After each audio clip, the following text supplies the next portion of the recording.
Hi, and welcome to the Upzone, where understanding politics is made simple. We are your three hosts. I am Tisha S. Waddell. We have Mr. Ted Moan and Mr. Elmer Floyd joining us today. We are all former elected officials from the state of North Carolina. Mr. Floyd is a North Carolina former House representative. Both Ted and I are former council members from the city of Fayetteville. And we're three people who just got together and said, you know what, let's take our expertise and make understanding politics simple. We want to break it down to its lowest common denominator so that you, the people, understand what's going on and you have a good grip and grasp on how you need to be moving and paying attention to what's going on in your city. We have a lot going on, a lot of gritty in the city, and word on the curb, it's budget season, which means everybody's talking about money. Is that right, Mr. Floyd? Everybody's talking about money. Well, we're talking about money and we're talking about what we call fees.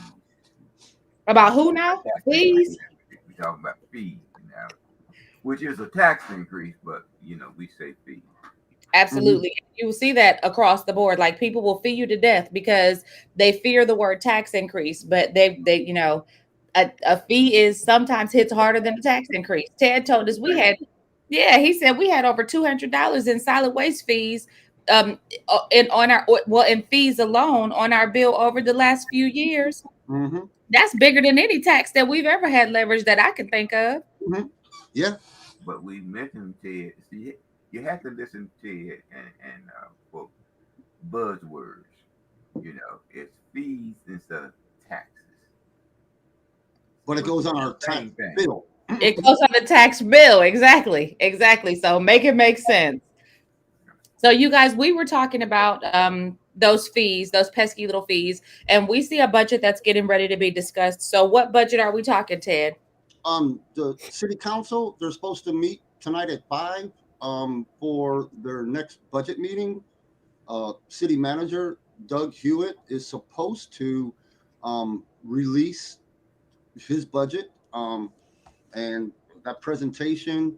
And so we already know that they're talking about a $55 increase in our solid waste fee. They Another talk, increase. yep. Stormwater, no increase this year. I think it's next year, $1 a Ted, month. where's our garbage trucks? I mean, we're increasing solid waste fees. Where are the city of Fayetteville's garbage trucks? Because I got white unmarked trucks picking up my trash. That means they rented it. Be No, where are our garbage trucks? in maintenance. Yeah. Why, Ted? Let's sit for 20 seconds right there. Why are our trucks in maintenance? Because see, we keep increasing these fees. My expectation is a better level of service. And great, if your truck breaks down, you go and rent one. But that costs me, the voter, me, the taxpayer, more money. hmm So Yeah. why are our trucks broken down all the time, Ted? I can only speculate. Most likely has to, they have a lot of moving parts. Like that one arm bandit that goes up and down. Well, let me tell you the last conversation that I was privy to. We hired somebody to repair our vehicles who hmm did not know what they were doing. We ended up having to go into closed session to discuss potential litigation against that company because we mishired. We did not do our due diligence and we mishired and we spent a lot of money with that company and got no results. And so now I don't know where they are in terms of hiring somebody to make those repairs. It used to be that PwC made the repairs. Then they said PwC was too expensive and they weren't going to continue with that. And then they went and hired this company, which screwed the pooch. And then now here we are being charged 55 more dollars for solid waste fee services, but not really understanding the intricacies of why the money is being squandered behind closed doors. Yeah. Go ahead, Ted. I think they are back in house doing. They have the new facility that the contractor came in, and I believe they But are the now sitting. contractor we hired was not any good. So have they Yes, sir. now started hiring city employees to do the work? I believe so. I don't believe that contract is in place anymore. It is not For the contract out yeah. session stand. Go ahead, Ted. So tonight, I think a lot of people are anxious to see what's going to happen We already know they plan a 4.25 cent ad valorem tax increase for the The bond, right? Right. The Okay. voter approved. There was discussion raising our vehicle fee tax. How much, Ted? I believe we're at $10 right now, and I think the state will allow us to go all the way up to $30 per vehicle. So potentially a 200. We'll find out hopefully tonight. And at their last meeting, I heard Mr. Hewitt say something like, "We still don't know what the final tax rate is going to be." So does if you that mean have a car, you're at 50, 30 already, or 20, so that's 75 extra dollars annually, plus a 4.25% for the bond, to cover the bond on your property, and or the tax rate yet? right? So it could, yeah, we'll have to wait. And I looked on the city's webpage, and I can't find a link to the meeting tonight yet. And Okay. The budget will not go on the city's website until Mr. Hewitt and the city council see it first. And so they will have it in their dinner meeting. So what I expect, if they do like they've done in the past, they will they will receive the city manager's briefing tonight, the budget, and then they won't really do a lot of discussion because that will go. We had small group meetings and gone over this information already. Right, and will just be the public's first time hearing this information. Right, and then if you remember, we had the budget chronicles where council members submit their questions. And then as those questions are answered next week or when their next budget meeting is, that will also go on the city's webpage so people like us can read what the questions were from the council members and the staff response. So it really kicks off, unless they don't cancel the meeting tonight, tonight really kicks off the budget that has to be approved by the end of June. And it looks like they're going to have a special meeting in June to approve the budget. It's like the last week of June. Well, Mr. Floyd, what are your thoughts? Well, the answer to your question about green versus white as it relates to city trucks, a lot you got to look at when you're looking at a diesel. And you asking that diesel to stop, go, stop, go, stop, go, stop, go, stop, go. It's a lot of wear and tear on that engine, which usually run distance. Absolutely. So you're gonna have a lot of mechanical problems, as Ted mentioned, with working parts. Now y'all do, right? Yeah, but the diesel really is for long. Oh, absolutely. But here's the concern, Mr. Floyd, what they need to be prepared. And I want to be clear, as I said in the conversation, it is about how you're handling the finance around those, how that money is handled. Because the solid waste fee is waste self-sufficient, so that it is not reliant upon the general fund for any dollars. So because that is a dollar that is spent toward maintenance of vehicles, stuff pickup. So I know that we had some conversation, and I'm not knocking solid waste. I just want the people to be aware these dollars, how they're coming up. Self-sustainable means when they go out and they pick up all of the yard debris that people have on the road, if it's 1 foot of yard debris or 15 feet of yard debris, it's going to take a person time, effort, and energy. It's going to load that truck up. That truck is going to have to go empty and then potentially come back out and resume their route. All of this is a cost. And so as they're determining how much solid waste is going to cost us, they factor all of that in, because the ultimate objective is to make solid waste a self-sufficient entity, not reliant on dollars from the general fund. And so the reason I mentioned the repair of the vehicles is because whenever you see a white truck out on the road, that should equate to green dollar signs for you, because what that means is you've got a truck that's in the repair bay, and then you've got something that we're renting at a much higher rate. You I know I rent a vehicle cost me more than it is to pay for one monthly to buy it. Well, see, Hmm. So what you also got to look at, if we'll go back some 20 years ago, we had 75 or 95 workers at the sanitation department mhm. that rode on the back of the truck. I'll make this clear, rode on the back of the truck now. And they picked the garbage up and they threw it in the back of the garbage truck. Then we went from that to curbside. You bring it to the curb, you know, and then they will The pick. arm picks it up. Yeah. And so that meant we went from 95 workers, 75 or 95 workers, to just one truck driver. So Hmm. it's sort of offset. So we keep But looking I at, bet you one worker costs less than fixing that arm. I I'd mean, be willing to bet money that one worker is less of an expenditure than the repair that they have going on with those vehicles, because they've reduced their but Tisha also got to look at inflation too and parts. And everything today works on computers, some kind of computer chips. And you told the problem that we had back with just automobiles with getting computer chips and what was done in Congress to get more chips built in the United States. So the city is going to, well, as an example, when we look at the budget, now we know that I made the last that we run about 40 police officers short, correct?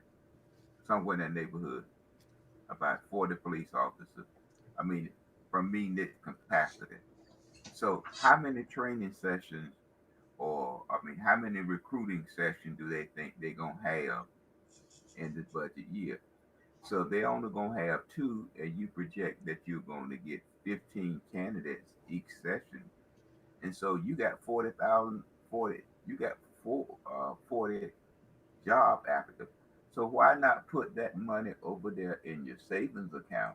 And when the police indicated that we're gonna have two training sessions that we anticipate 20 people and probably five will pass, that's the time that the city ought to release that money, because you know you're not gonna fill all 40. right. I just wish we practiced more financial responsibility, more fiscal responsibility, because I think if we reduced costs where we could reduce costs, we wouldn't have to keep, stabbing our voters to milk them for more money. Ted, go Yeah. ahead. Let's talk about us. It's on the tip of your. Go ahead. What you want to say? Um, the solid waste, it's an enterprise fund, so all money going into that fund has to be spent on solid waste. Solid waste. Whether and what they've been able to do over the years is they have a fund balance in the solid waste fee now, in the fund, and it's been as high as 2 million, as low as 1.4, and it's projected to be in that range in the next 5 years. And what Mr. Hewitt, when they discussed this item, that unrestricted fund balance is for the emergencies. A truck blows up and they have to buy a new one. And so I believe that is some of what's being that fund or that unrestricted fund balance, is paying for those rentals. So it's a cushion in the fund where when things don't go right, they can pull out of it. And Yeah, I get it. But as a taxpayer, it's still, I don't care what you label the hmm account, it's hmm still tax dollars. hmm And I just want to see the city of Fayetteville be fiscally responsible. This has always been, y'all, this was my argument with the Fayetteville City Council my first year on the board. I was going through the budget and I just had a problem with the way they were playing with the numbers. Mr. Floyd, it's a word you use. I Voodoo. think that's the word. Voodoo. That's the word. And I was smart enough to recognize that it didn't make any sense. I didn't even know what that was called until this year doing this podcast with you.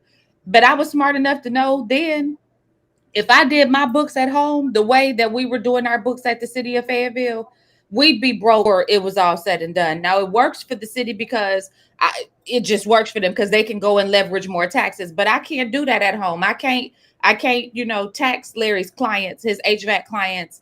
I could, but it would perfect analogy. It would appear very unethical if in order to support our poor spending habits, I always told Larry's customers, we got to increase your rate. We got to increase your rate. No, you're not going to get much different. You're going to get what you've been getting. In fact, you may get less than what you've been getting from him as a technician, but we got to increase your rate. Oh, why? Because our costs have gone up at home. And so we need more money. I mean, that's what it feels like, y'all. that's what you have to look at, Tish, as the elected official, and I give you kudos, anyone, how you can be created to increase revenue. Whichever way you increase it, whether it's word use or whatever, Right. you can increase revenue Just get it done. you can't print money. You have to look at creative ways, and so that's why we use the word fee. Speaking of fees, let's talk about PwC. At least their new budget. They've passed it. What's going on with that, you guys? Well, Ted and I, we talked about it. It's unchanged. They did add additional $5 million to what it was last year. But what really bothered me, and I shared it with Ted, was that the $73 million filtration system that they're gonna have to put in within the next 2 to 3 years, and with a maintenance fee of 12 million. I mean, with a fee to maintain that system of $12 million. So that's another increase that we're going to see on the $13 utility bill that's supposed to take place in July. So we're going to see that increase coming with the next 2 to 3 years.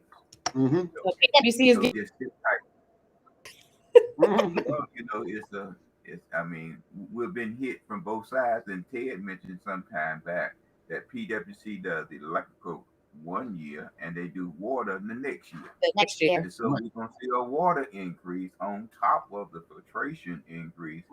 And so, you know, just sit tight and just cut back on your apple turnovers because Yeah, it's and going to make keep sure you coming. are paying attention to that time of use. Not y'all, but that has saved a lot of money. And have Oh you yeah. did with the city when you looked at the fees and saw how they increased over a period of time? Have you gone back and looked at PW their increases have looked like over a period of time? No. They've been pretty consistent with inflation. A Okay. couple of years ago, they actually reduced our rates, and I so yeah. So they actually did reduce our rates 3, 2, 3, 4 years ago. But everything's going up in cost, and so they have to maintain a good service, and they are a good service. I got to give them that. say the between my beef with PwC and my beef with the city of Fayetteville. When it comes to PwC, when these power lines go down, I'm seeing action. Like I'm seeing Mm-hmm. action. I know back to this. We had those storms. People's utilities, they were out for a week or two, 3 days and running because they were in action. And so it's much where I can going, y'all. Well, Tell me where my money is going. Mm-hmm. PwC rotate its fleet out every 3 to 5 years. Smart, because like you just said, these are vehicles that when that tear hits, you can't keep a vehicle that's breaking all the time. You got to if one of our cars was always breaking down, that means I'm to either get rid of that car and get a new one or to dumping money into this breaking down vehicle. Mm-hmm. Well, for the part people, they appreciate you, teacher. What you say?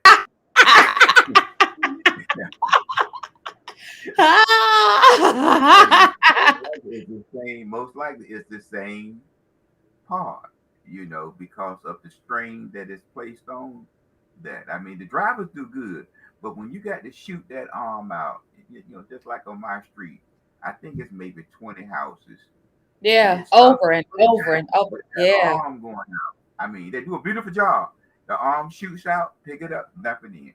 He go down another 5 seconds, shoots out again, pick it up, dump it in.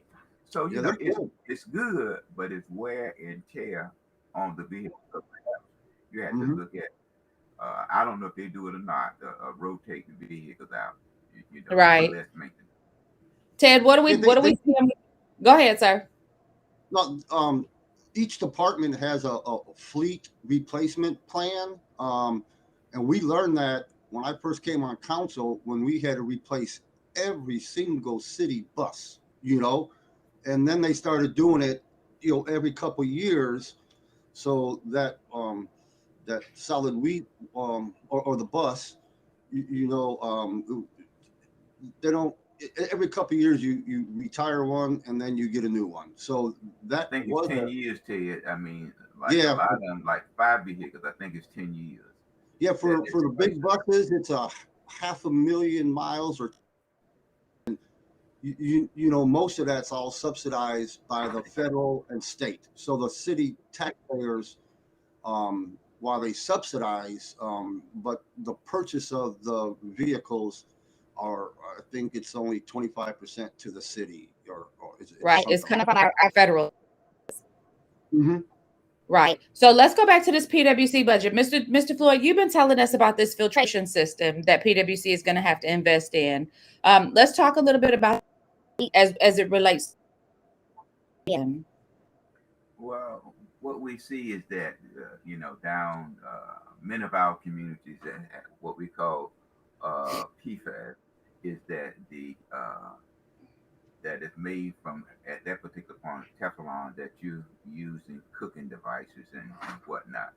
They were saying that a lot of that is coming upstream and downstream is affecting our water supply. So they're saying that we must put a system in place to filtrate that because a lot of our water comes from north up by got this place, and then it comes through Raleigh, Cary, because there was a discussion when you all was on council that Cary was dumping in 125 All million gallons of water, and it's supposed to release that back into the system so it can come down to PWC, and they thought at one time that there was no problem up in the northern part of the state, but they're finding out that it's all over. So in that they're gonna have to put a system in place to filtrate that so that it can catch this in order before it release the water downstream. So it's right. a Okay. release system, Yeah. Okay. And and that's when they 73 million tried to, yeah, up north, when they tried to siphon off the water, PwC sued them and won. Mm-hmm. Who did it? Nick, was it Nick Nolan? He's Yeah, yeah, I believe he Perry led that charge. Perry had built the new water system at that time.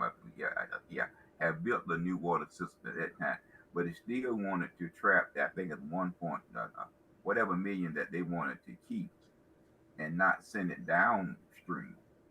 But they had a new system in place. But the key to the economic development and growth, is water, and that's one of the Hmm. reasons why our county has not grown as other counties because we don't have a county water wide system. Hmm. And So other county, Harnett County, Sampson County, Robertson County, they was visionaries. When the money was plentiful, they took it. right. So one of the things I think picked up as we've been having this line is that we, the ratepayer, should expect these costs because astronaut that are incurred by a utility or any other business that is offset by raising the rates of the customer. Keisha, Yes. Keisha, let me disagree with you. Don't expect to see UWILL. We'll see. Hmm. Absolutely.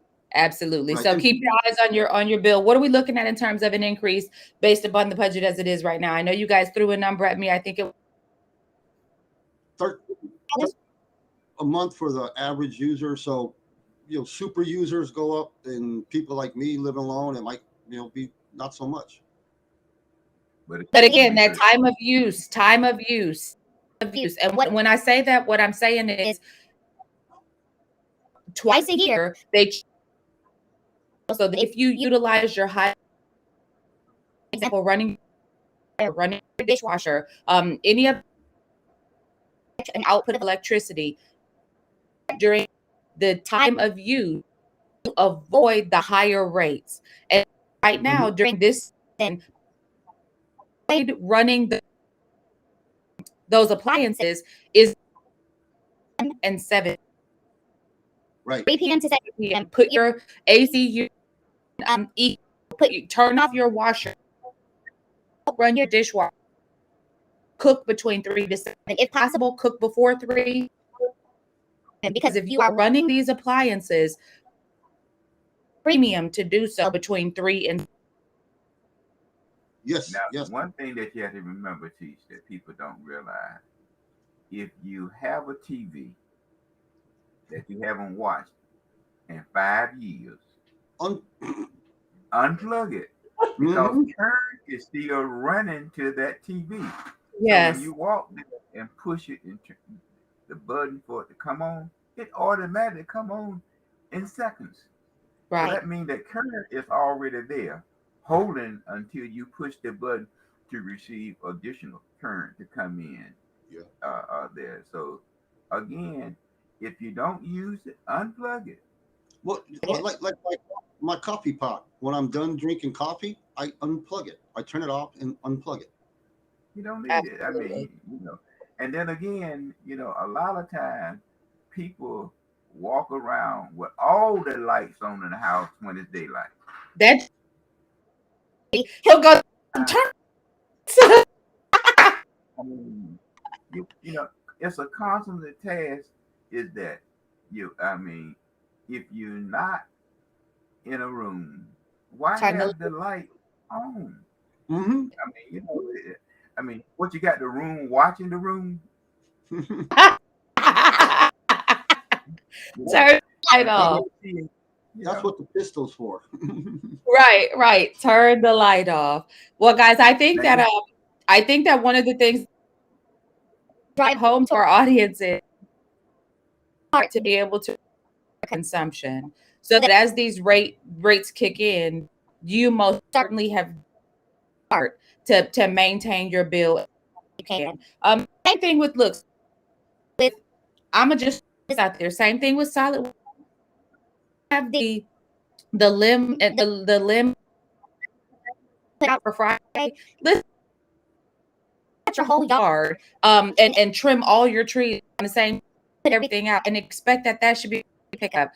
I agree with the city manager when he made this presentation to the council when I was there.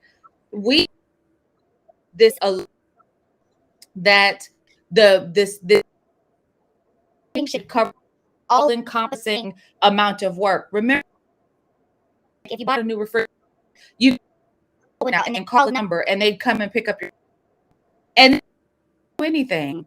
With municipalities, there was a rate attached to that.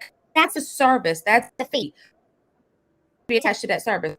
But we have to do some things. Assumption we can expect for our in our city to reduce. They won't reduce rates because once you implement a rate, WC did, but most people, most municipal WC is a unicorn. Did reduce the rate, but we can begin to expect for them not to on us if we are doing our part to reduce consumption. We're at almost 30 minutes. Pause. We're going to come back and talk about what we've got going on in the state. So stay tuned. Sport wager bill. Talk about video poker machine bills. The North Carolina government's appointment authority for the State Board of Education, which is really a huge conversation. The North Carolina state political race announcements, and if we have time, we're going to talk about Mecklenburg's extension bill versus Cumberland County not filing a bill extension for their taxes. So Stay tuned. Come back to the Up Zone where understanding politics is made simple. We will be back in about 60 seconds. Don't go.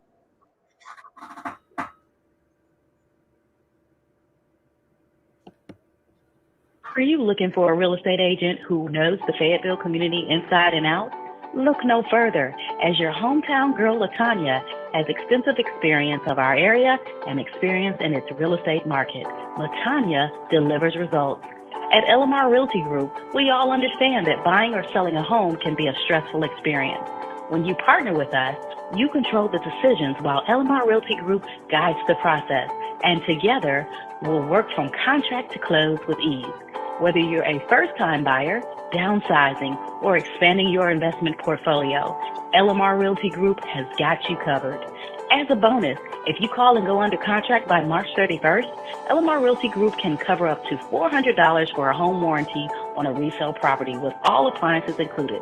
Some exclusions apply. Don't wait. Call 910-574-8225 or visit ELLIMARrealtygroup.com to get you started. Let's make your dream home a reality with LMR Realty Group. Welcome back to the Up Zone where understanding politics is made simple. We are your three hosts. I am Tisha Waddell. We've got Ted Moan and Mr. Elmer Floyd, all former elected officials in North Carolina. Two of us council members, one of us a House representative, Mr. Floyd. Now, let's talk about, listen, we're talking about people trying to tax us to death. Let's talk about these bills in the House or the Senate about the North Carolina sport wager and about video poker machines, because now we're talking about this is a different kind of tax, y'all. This is the stupidity tax right here, because and I say that because there are a lot of people who will gamble away their mortgage money if given the opportunity. And people know that. Legislators know that. So what are these bills, Mr. Floyd? What are we seeing and what should we expect? Well, we're seeing bills looked at that have not been looked at, that have been looked at in the past. Some have been decided in court, but the bottom line of it is that now the body sees that there's revenue into these kinds of gambling ventures. So whether it's good, bad, or ugly, it's just like Las Vegas. You don't go to Las Vegas. You think Las Vegas is there to lose money? Mm-mm. As an example, Yeah, Las my dad says they're not in the habit of paying anybody's mortgage. Yeah. Vegas is to Yeah. make money. So they're saying that if you're going to gamble, then let's have some regulation over the gambling. Mm-hmm. So at the end of the day, we can get some revenue. It's all about the dollar. Mm-hmm. So they're looking at it now as sports betting, on college basketball, football, baseball, and all of this, and also the video poker machines. Mm-hmm. That was back in the early 2000s. They did everything to take the video poker machines out, but then the sheriff them said we don't have the staff to enforce the statute. Yeah, because I'm pretty sure there's a gambling place on Murchison Road down on the northern end. I'm not gonna call the building out because if I'm wrong, I don't want to wrongfully accuse anybody. No, go on Riley Road. There's 1, 2, 3 gas stations or tobacco shops. That have those machines in them. Yeah, and they pay cash. Yeah, and I think this building fronts as a restaurant, but it's been about 3 or 4 different restaurants over the last 10 years. None of them last, but the building stays popping. So I'm pretty sure it's something in there that's not supposed to be. But anyway. And I was in there one day, and the guys that do the You machine. playing the machines, Ted? Yeah, for a quarter. Did Yeah. you win? Did Yeah. you win? Ted, didn't somebody send an email about you being seen one time at one of those machines? It could have been, but it's legal. I remember that. I mean, What they did is they switched it to store credit, where you could buy. Say you put in $20, you win 40. You could buy anything in the store, including gas, anything that they sell. But you're still gambling. You're still gambling, Yeah. but now it's back to cash. And the guy told me that General Assembly was working on bills so that, like, if you win more, I think he said, just like the lottery, the store can pay you out to $500 for a scratch off or something. 600 or more, you have to go to Raleigh to get your money, and then they take tax out. Over that. Yeah, and so that's what he told me. That and Mr. Floyd just kind of talked about the video poker machines. So right now, the people take their money, and the state gets nothing. And what was it 2 weeks ago? A a casino just opened right on the North Carolina border, just northwest. I think Winston Salem, and they have a temporary. It was on the news. A tent, and there were all kinds of people in line. They're saying we're from North Carolina, and they're going into Virginia to gamble at the casinos. And so our legislature sees that people are going into neighboring. They see money bleeding out of the state. Let me Right. ask you a question. When we talk about collegiate sports wagering, have we seen instances in other states where this is already legal of there being I guess inappropriate throwing of games, or just mess that comes along with when a bet is being made, a player being leaned on to make sure that that bet is comes to fruition in a positive way? Or have we heard anything like that before? Because that's the first thing that came to mind for me. Because I think grown-ups are grown-ups and they're going to waste their money if they want to. But I think when you start to, and I'm not huge on gambling. I mean, I'm not like coming down hard on it. That's your choice. If you want to bet your mortgage, that's your business. But I do wonder what the impact will be to collegiate sports. I think teach that they have brought forth some remedy towards that by allowing these sports persons' name now that they can make money off their names. In the past, they couldn't make any money off their names. But when you look at it, the athletes couldn't even, if one of their relatives passed, the school could not give them a bus ticket. I didn't say a plane ticket now, a bus ticket home to attend the funeral. But now the coaches was making millions of dollars, Right. and the school was making millions of dollars, but Right. the athlete wasn't getting any money. But Mr. now, Floyd, go ahead.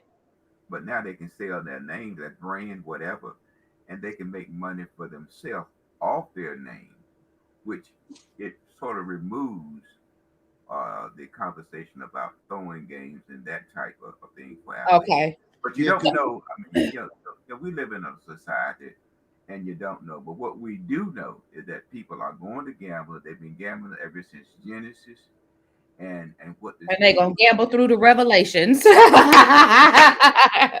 so what they're saying then, let's regulate it. Let's make them another creative way to generate revenue.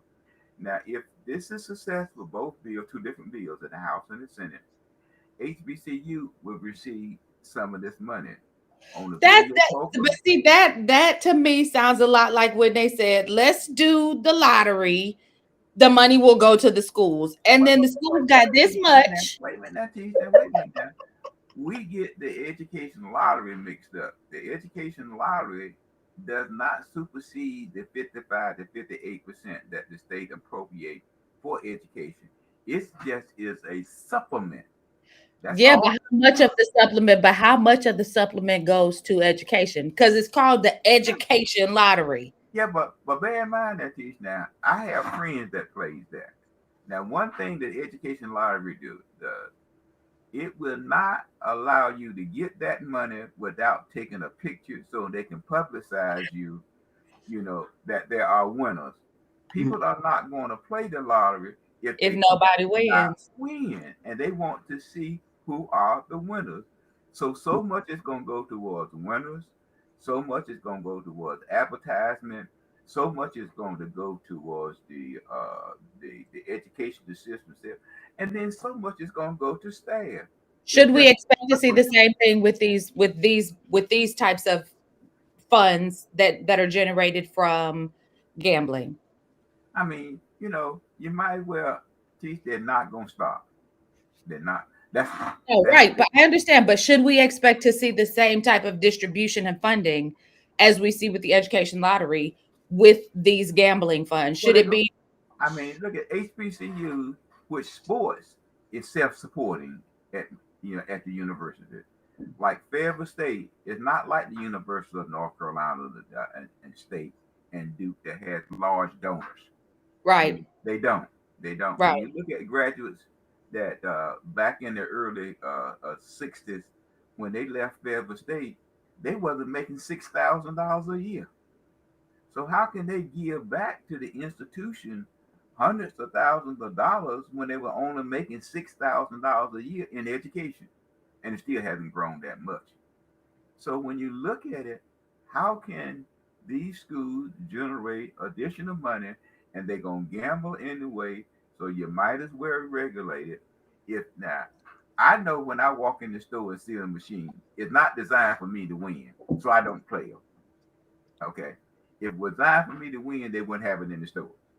And I So know me, I like this sound. Ding, ding, ding, ding, ding, ding, ding, ding, ding. yeah, that's designed, but you're not. I mean, So I stay away from the machines because that sound gets me. And look, we went to a casino one night and I told Larry, I said, just give me $20. That's all I want. I spent $20 in 5 minutes. I said, give me 20 more. So he gave me 20 more. I spent that in 5 minutes. When I leaned over to say, give me 20 more, he gave me a look that said, if you ask me for any more money, I'm taking you home. that's what I'm saying. It's not designed. I mean, you're gonna It have ain't winners. us. Yeah. You're gonna have winners, but it's not set up. It's not set up to go broke. It's really not. Yeah. So you're gonna win some. You're gonna have some winners. But I they mean, are not going to give away the farm. They're they're not going to not. do that. So I if get you it. So want we to play, just need to keep watching this piece of legislation to see where it goes. yeah, I mean, like I said, it has its good points and it has its bad point. But at the end of the day, it's going to generate revenue for those HBCUs, and also some of the private schools are going to get some revenue from that versus the voucher now. So you know, Where it's is the conversation with the vouchers, Mr. Floyd? Have we wrapped that up? Can I go apply for this voucher yet? no, we haven't wrapped that up because at one time it was for low income. Now they opened the floodgates up for people who are making substantially six figures plus. Yeah, I just need y'all to tell me when that passes so I can go and apply. I just let me y'all make sure put me on speed dial. Somebody call me as soon as that passes. I mean, it's going to pass, Chief. I mean, it's going to pass, and I liked it when it was for low income students. But even the six figure plus people, they are going to be on a sliding scale, are there, but they're expecting to have a lot more money in their budget by 27 to 28. So, right now, it's something that's going to take place. We just have to wait and see. Well, I'm watching. My eyes are open. Let's talk about the government. We're talking about education. Let's talk about the North Carolina governor's appointment authority. Mr. Moan, you have a map to share with us. So Yes. talk us through. You guys talk us through what's happening. I know over the last couple of years, not couple, maybe decade, there's been a push to strip the governor of authority, and sometimes it comes back to bite people in the butt because based upon who's in charge at the time they take away authority, but then when their people get in, it harms their people. So what is this conversation about the state board of education and wanting to strip the governor of his authority? Y'all talk us through that. Well, on the map or on the screen is the 8 districts for the state board of elections. So that's 8 members that are appointed. I believe it's also the lieutenant governor and the treasurer. And then what I read was there's 4 advisory members, the current and former teacher of the year, and I want to say it's 2 high school students, but they're advisory. And what Mr. Floyd had mentioned is that the General Assembly wants to take away the governor's ability to appoint these board members. And I'm not sure, is it like there's 8 of them, so 5 can be Democrat, 3 can be Republican, depending upon who is the governor, or does that flip when a Republican governor um, wins an election? So I don't know all those details, but well, Mr. Floyd is the one that brought this up to me, so I just wanted to see. Mr. Floyd, talk us through this map and your understanding Well, of this push to remove this authority. now bear in mind now the governor makes the appointments, but the appointments is made with the approval of the General Assembly. That's one. What Okay. the General Assembly wants to do, they want to reorganize the state board of election to match the congressional districts, and that way that it will take that authority away from the governor. But as you mentioned, the key thing there is who will become governor, whether it be a Democrat or a Republican, and that will sort of hamstring that person in his ability to appoint to the Board of Education because there would be district election based upon the congressional district.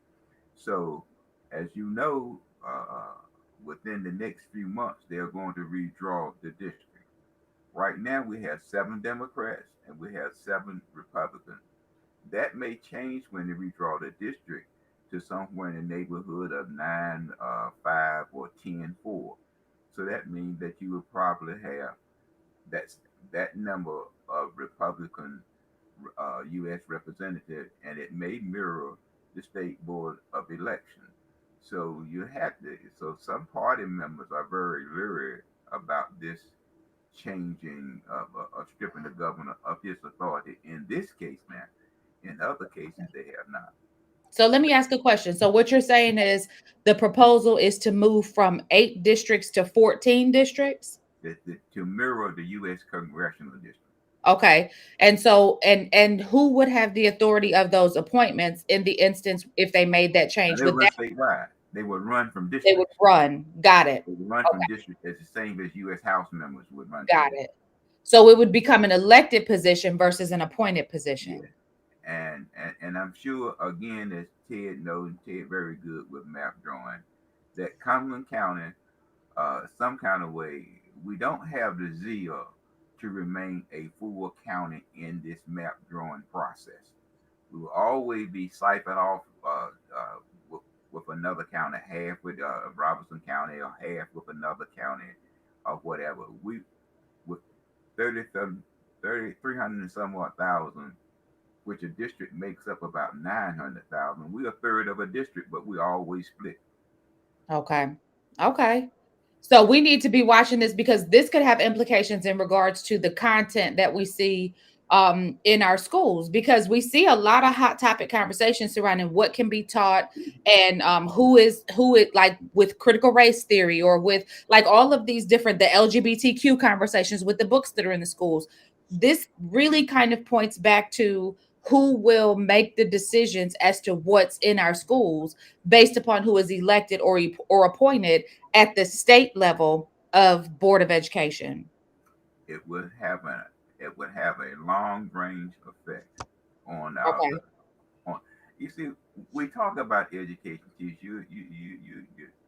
You went up north and stayed for a little while, and Ted he come down here from north and stayed with us for now he's permanent.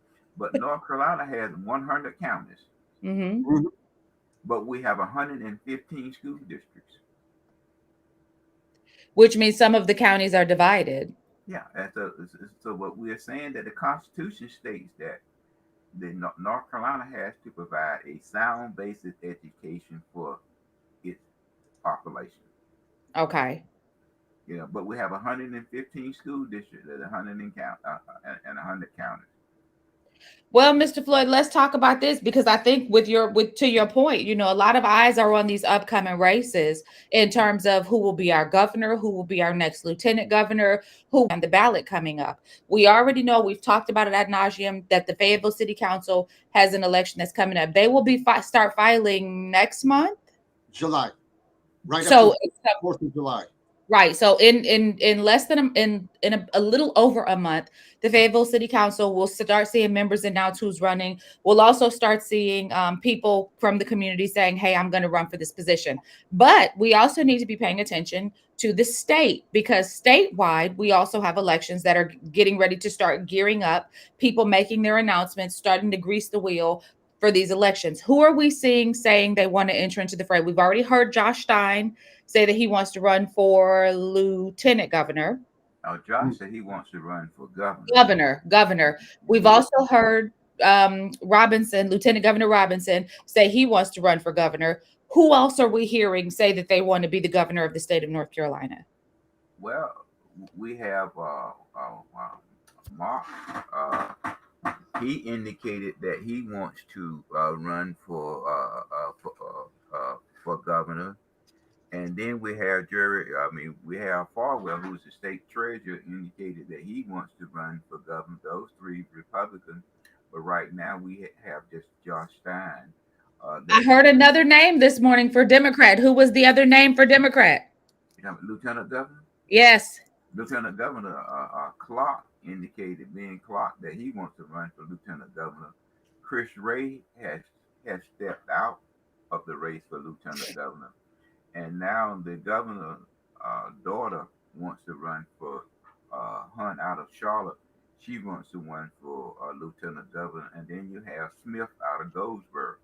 He wants to run for lieutenant governor. And then you have, I think it's Mashburn, who wants to run for lieutenant governor. So, the field is large, but when you look at the numbers, we have somewhere in the neighborhood of Democrats, unaffiliated, and Republicans. But when we look at the Council of States, 10 positions, 6 of those are held by Republicans, and we have 2 U.S. senators that are Republicans. Well, I'm gonna tell y'all, Josh Stein won't get my vote, and this is why. Because there's the appearance of his relationship with Jonathan Charleston and Mitch Colvin, based upon his attendance at the mayor's fundraising event that was held at the mayor's house this last election, and the participation of Bernhard Capital at that event. And anybody that's tied to that at this point, the man is a politician. He's going everywhere. No, I can appreciate that. I can appreciate that. But even as a politician, my presence signifies my participation. And so because of that, and that, Mr. Floyd, the governor was there teaching, and that's why he didn't the governor. So that's why he didn't get my vote either. Come on. But the governor was there. So he mirrors the governor and has a strong relationship with the governor. So these are the problems. These are the problems as I see them. And it is my responsibility. I have deemed it as such. It is my responsibility, since the media and since the city council will not continue to address the fact that it has been demonstratively substantiated that Mitch Colvin and Jonathan Charleston were doing things outside of their authority to move forward the Bernhard Capital deal, outside of the approval of the Fayetteville City Council or any other agency, in and of themselves, separate and apart from their authority. It is my responsibility to continue to remind people of that. That's why we try to educate the public to get a better understanding of those persons who they elect and want to represent them. And that's why I'm reminding people that Josh Stein was at the event. I mean, the governor was there. But see, this is the thing. The governor's not a factor. The governor's not a factor because he won't be on the ballot. Yeah, but he's trying to run on the governor's coattail and the relationship that the governor has won. So therefore, he sort of mirror the governor. For sure. I mean, he's a politician. Yeah. Final thoughts? I'm sorry, Ted, to talk over you, Ted. Well, for next year's state and federal election, we have a primary in March. It's on the calendar.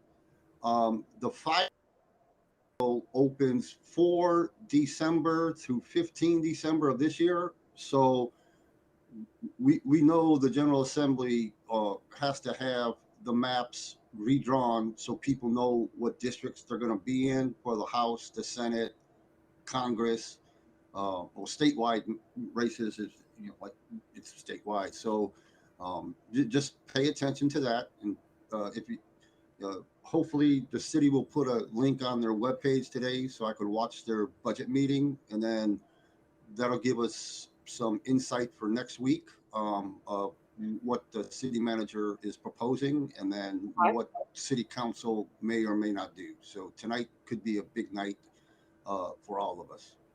Okay. Mr. Floyd, final thoughts. And Ted mentioned about the upcoming election. Remember the window that they have with setting and drawing the redistrict. The state board of election need about 60 plus days in order to have the ballot printed.